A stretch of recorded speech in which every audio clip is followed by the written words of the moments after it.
The Old Lady. He walked all night, and all of the next day. He looked out for the tall brown bear, and saw paw prints in the ground, but not the creature itself. He walked to the edge of the pine forest and followed the path around the banks of Lake Blitzen. The lake was so big and the water so pure and still that it was the perfect mirror of the sky. He travelled for days and nights. He spotted moose, and on 2 occasions he did see more bears, black bears, and once he had to climb a tree and wait for an hour in the branches for one of the bears to get bored and trudge away in the snow. He slept curled around the roots of trees, with Mika in his pocket or on the ground beside him. He lived on mushrooms and berries and fresh cool water. He kept himself happy by singing Christmas tunes to himself, even though it was nowhere near Christmas, and weeing holes in the snow. He imagined being rich and waking up on Christmas Day, having all the toys in the toy shop. Then he imagined something far better, giving his father a horse and cart. But all the time, as he walked, it grew colder. Sometimes his feet hurt, sometimes he went hungry, but he was determined to keep going.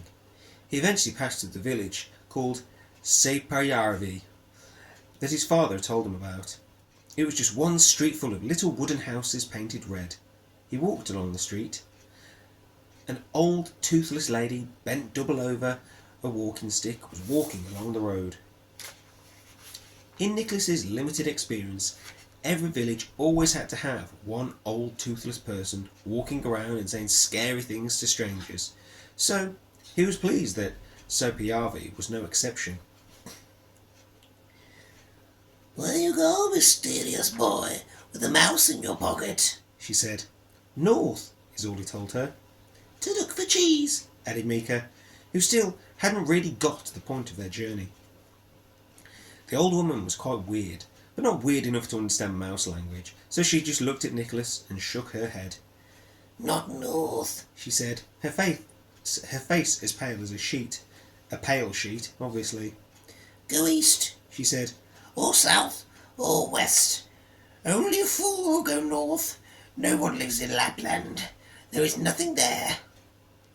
"Well, I must be a fool," said Nicholas. "There is nothing wrong with being a fool," said a fool with little bells on his shoes who was passing by. "The thing is, I'm looking for my father. He's a woodcutter. He's called Joel.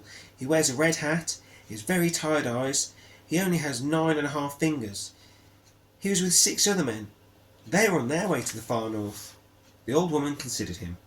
Her face creased like a map, and speaking of maps, she pulled out something crumpled in her pocket and handed it to him. A map. "There were some men, yes. Now I think of it, 7 of them. They came through at the start of summer. They had maps." Nicholas felt a surge of excitement. "They dropped this one." "Have they been back?" The old lady shook her head. "I tell you, those that go north never return." "Well, thank you so much," said Nicholas. He tried to smile to hide his worry. He had to give her something, so he decided upon berries, as he didn't have much else. Please have these berries."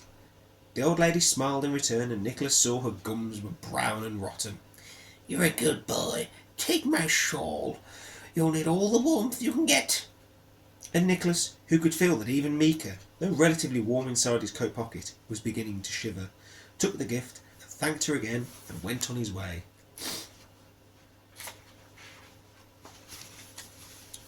That is the route to the far north. On and on he walked, following the map, over plains and ice-covered lakes and snow-covered fields and forests full of spruce trees. One afternoon, Nicholas sat down underneath one of the snowy spruce trees and checked his feet. They were covered in blisters. The only bits of skin that weren't covered in blisters were bright red, and his shoes, which had been tatty to start off with, had practically fallen to pieces. "It's no use," he told Mika.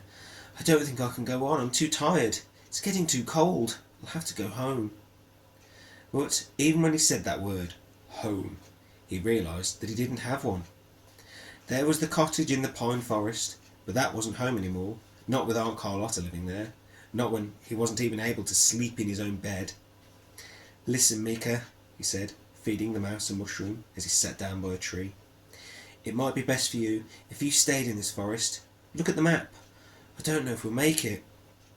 Nicholas and Meek appeared at the map, but the path they had to follow was illustrated by a dotted line that looked like footsteps in the snow.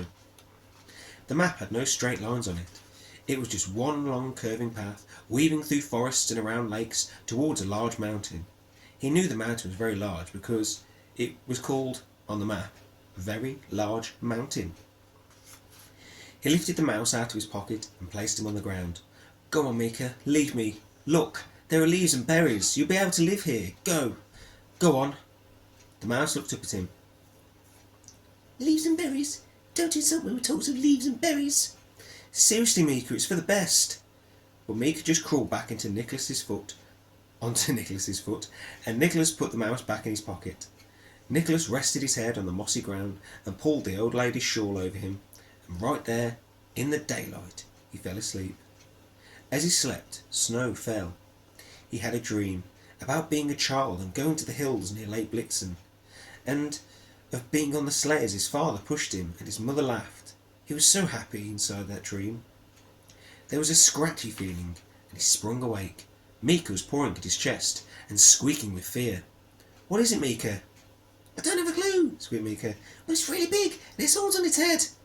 Then Nicholas saw it, the creature. It was so close that for a moment he didn't know what it was. It certainly seemed large from where Nicholas was sitting, but it wasn't a bear. It was covered in dark grey fur and had a broad, strong-looking head, like a moose, but definitely not one. The creature's chest was heaving with deep breaths, and wasn't grey, but as white as the snow. The animal was making strange noises, as if it was a pig crossed with a wolf. He saw the large, velvet-haired antlers that bent and twisted like trees leaning in the wind. Then he realised. It was a reindeer. A very big and very angry reindeer, and it was staring straight at Nicholas. Ooh.